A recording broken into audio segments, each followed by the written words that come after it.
You guys ever wonder what it would be like to date the deer woman? Did you guys know she even existed? Yeah, up until I did some research on this, it was kind of a Hail Mary because I wanted to follow the Nokotan craze, but there is actually a deer woman out there. Like, legit, a mythos that exists of a woman who is also part deer. I shouldn't be surprised. Like, we already have a Wendigo, so why wouldn't there be something that takes the opposite side of the spectrum and looks a little more feminine? Plus, you've seen Shikanoko and Lilia and Bambi's mom, so you figure they all have to come from somewhere, right? If you clicked on the video, hi, welcome to this series where I talk about monster girls and the ins and outs of whether or not it's okay to date them. Are you okay? In this series, it's basically what it says on the tin. I take a monster girl, I talk about the history behind it, I then talk about the powers or abilities or skill sets that they have, I then follow it up with their anime counterpart and tell you how I think that they would exist in our world. The deer population ever increases. And then I finish it up with my final thoughts and I tell you whether or not I want to date the deer woman. I have plenty to choose from. Before we begin talking about the history and the more factual stuff, I'll just begin by saying I am not a researcher, I'm just a guy who likes abnormal humans over regular humans. Do not use me for research papers, because I am probably the worst source you could ask. However, if you like my research and you happen to be a Nobel Prize judge, you can send the money and the trophy to Antagonish. To those unfamiliar with the deer woman, she comes from Native American mythology. She's usually depicted as having the lower half of a deer and the upper half of a woman. The antlers... optional, from what I can gather. You can either have them or you don't have them. A lot of the stories that I've seen of the deer woman depict her doing her thing without antlers, so pick and choose canon, I guess. There are people that speculate the origin story of the deer woman to come from anywhere between the Great Plains of North America to the tribes that lived in the eastern woodlands, which I'd say, yeah, that makes sense. The way I see it, anywhere there's deer, she'll be there. According to the myth, the deer woman is said to be one of what the Native Americans would call the little people, which is basically just their version of European fairies, where the little people acted in the world of man and messed things up and put things back together that once went wrong. From what I can tell, the little people were created as a way to control society, or at least frame society the way that early Native Americans would have wanted it. So anybody that they saw as doing something that they shouldn't have, they'd say, oh, there's a little person for that. Like, you're gonna not hunt today, you're just gonna be lazy? Oh, well, there's a little person that's going to punish you for your laziness. What's that? You're not gonna do your chores for the good of the tribe? Well, there's a little person that's going to punish you for that. What's that? You're gonna be mean to everyone in the village? Well, guess what? We have a little person for that one too. And that little person is the deer woman. Specifically, the role of the deer woman was to attack men that had a history of harming women and children. The way she would do this is by catcalling them, say hiding in a bush where her lower half wouldn't be revealed, and again, antlers, they're probably optional, and in this case probably wouldn't exist. So she'd be crying in a bush, she'd make a noise or a seductive noise or action that would call the abuser over, to which, when the abuser got close enough, she would spring from the bushes, transform into a deer monster, or just as herself, and then proceed to stomp the man to death. The deer woman actually has a lot of roles. Apparently she's supposed to ward off thoughts of lust and infidelity as well, so she does that part-time. And there were cultures that said she outright banned anything that was taboo, so anything that was negative on the community, that was just something that was left to the deer woman. Just have somebody that would dish out the hoof treatment every time somebody committed a taboo. To me, that kind of comes across as a nag, but she does get rid of the bad men, and she does symbolize another good thing. To the good people of a deer-fearing society, they represent love and fertility, and they are also said to help with childbirth. I know that conventionally it's probably just praying to deer woman makes childbirth easier, but I imagine Shikanoko just standing in the corner of just a maternity ward going, "Give birth! You can do it! Come on! Let that child into the world! Increase the deer population!" Another follower for my collection. But don't worry, for those who scream at women and like to punt children, there is a way to fend off the deer woman. The way of doing that is by looking at her feet. I'm serious. Apparently, if you look at her feet, she becomes shy and runs away. So the way that I see it, you're trapped in her genjutsu, right? If you could somehow manage the will to look down at her deer legs and her hoof feet, that apparently gets her so scared and flustered and she runs away.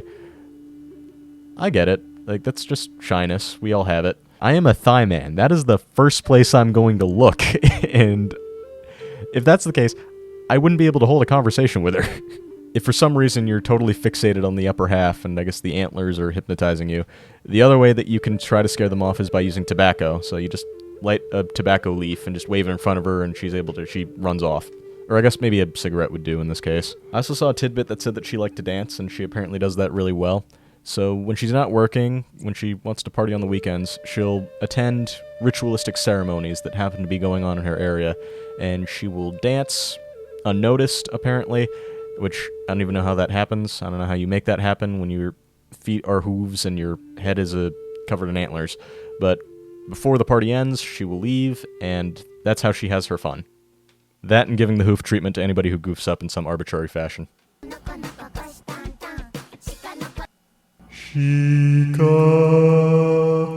Oh shit. So what inspired the Deer Woman? Where did she come from?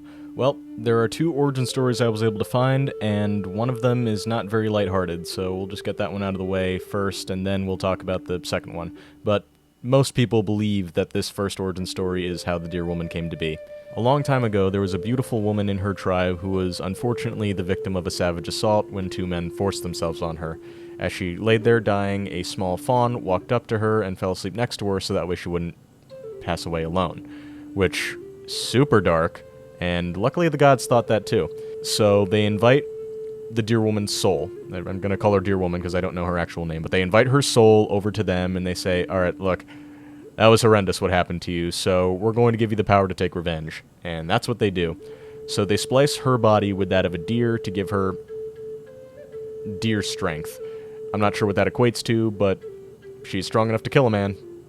That I know. So using her newfound power, she's able to take her revenge, and she walks off into the woods, where she then becomes a legend. After that, she kind of became a Wendigoon-esque figure, where the Wendigoon was something that was made to scare people into doing the right thing, right? Or to scare people away from greed. In this case, the Deer Woman also did that. People attributed her punishments as a means to control how society should work, but also gave her those tiny little tidbits, tacking things on like she can be sneaky, she is a very beautiful woman, she likes to casually dance on the weekends.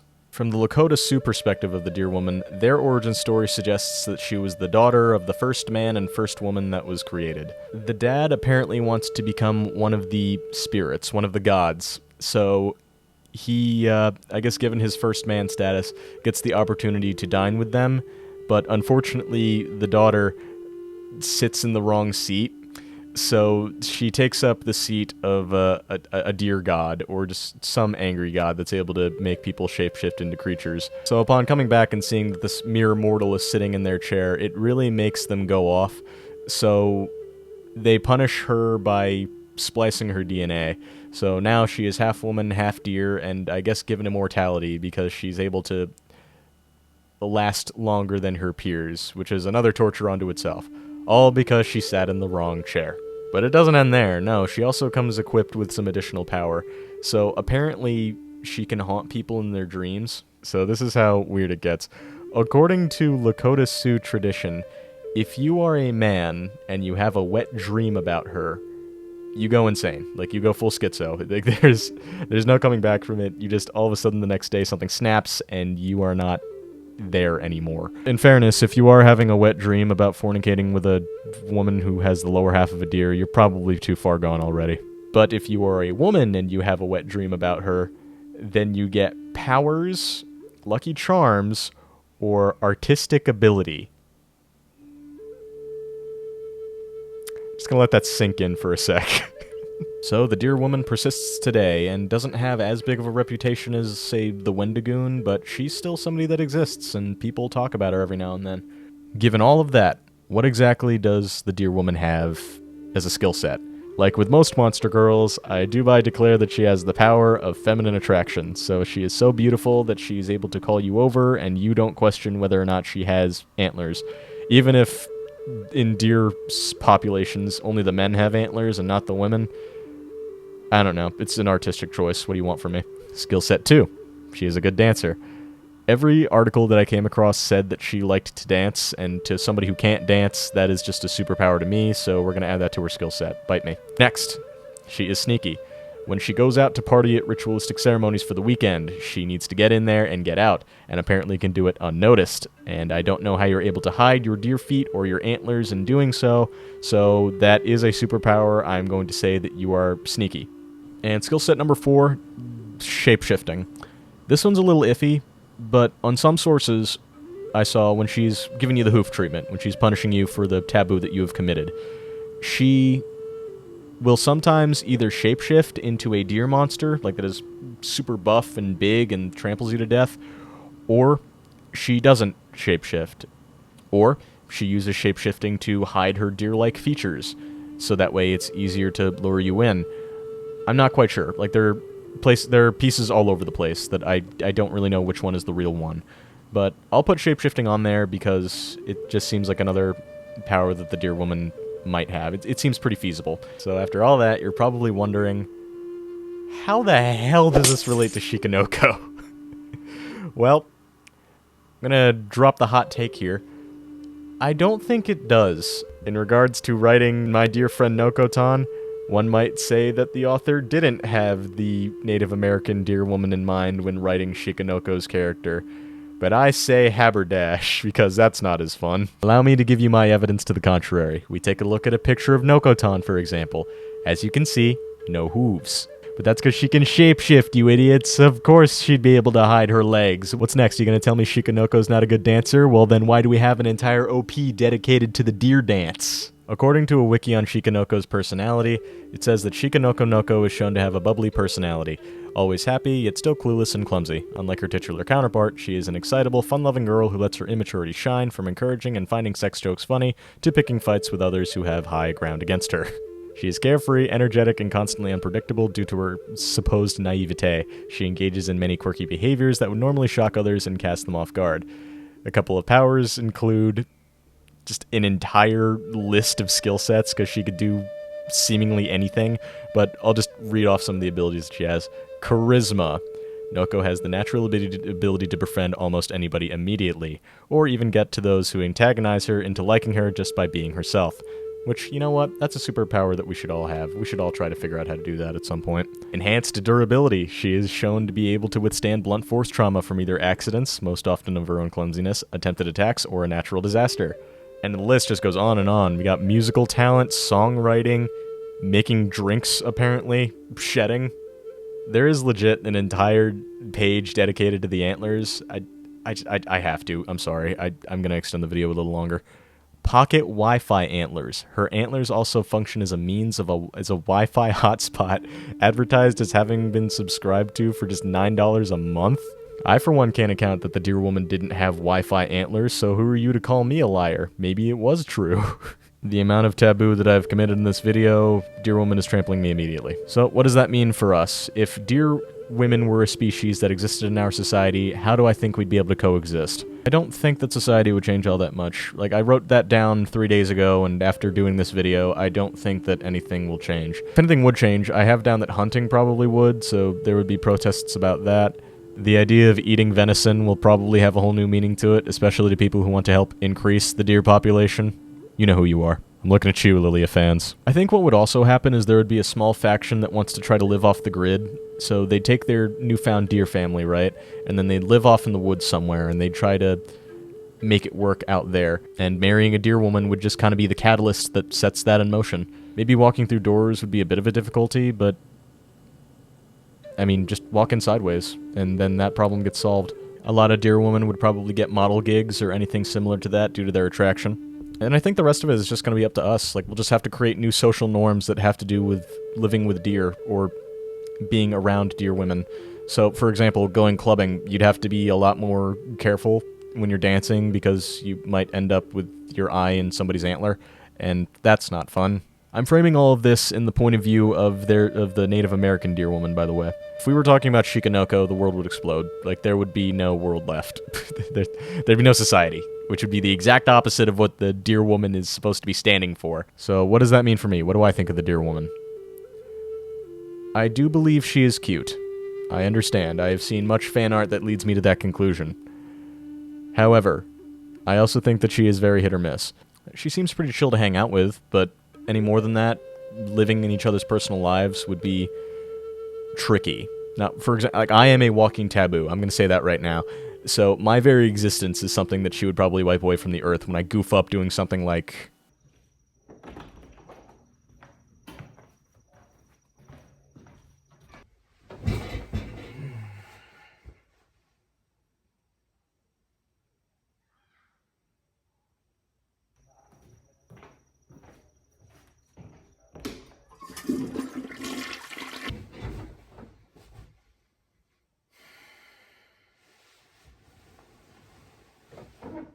I am pretty sure I am human. I make mistakes, so my lifespan being with a deer woman would probably be 30 minutes, tops. If we're talking Nokotan, no shot. Absolutely no way that's going to happen. I'll give credit where credit's due. Being with Nokotan means that life would never be boring. But it would also be a life that doesn't extend past the 30-minute marker. So same as if I were to date a more chill deer woman. I'm not going to survive. Legit, her antlers are bombs. She will unironically put you in more danger than dating either the Jirogumo or the Lamia or the slime. It's dangerous, and I value my life, and I am going to stick with not dating the deer woman, just in any capacity. Lilia might be, like, the one saving grace here, because I don't know League of Legends, I don't know her backstory. I just know that she looks cute when she prances around like that. It really is a curse, though, just reading up on all this information about the deer woman. Because now, when I watch Nokotan, I'm constantly, in my mind, just unconsciously trying to pair two and two together, even though I know that they can't possibly be related in any capacity. Like, you look at Nokotan, right? She is a walking taboo. She is the exact opposite of everything the deer woman represents. Then you watch the show for a few minutes, and then you think to yourself, oh, that's peculiar. There's no men in this show. Wait a minute. Uh-oh. If you're still around, thanks for watching this long, and thanks for bearing with me. I know that the last Monster Girl video I did was like a month ago, but I was on vacation, and I had to take care of a bunch of other stuff, so it really screwed with my schedule. What else? I also finished Trigun recently, so expect that video to come out soon, and I'll be asking for another anime recommendation, but I'll make a video specifically on that one. I had a really positive reception with the waifu quiz video I made last week, so thank you for that. It's always scary experimenting with something that you're not particularly known for. In this case, I got a really positive reception, and one comment in particular that told me to never seek professional help, so that way I could keep the funny, and that really got a giggle out of me. So thank you very much for that. And I hope that I can continue doing stuff like that in the future, where I just experiment with different things, and you guys tell me whether or not you like it or not. But anyway, that's all I got for you. Sayonara, suckers.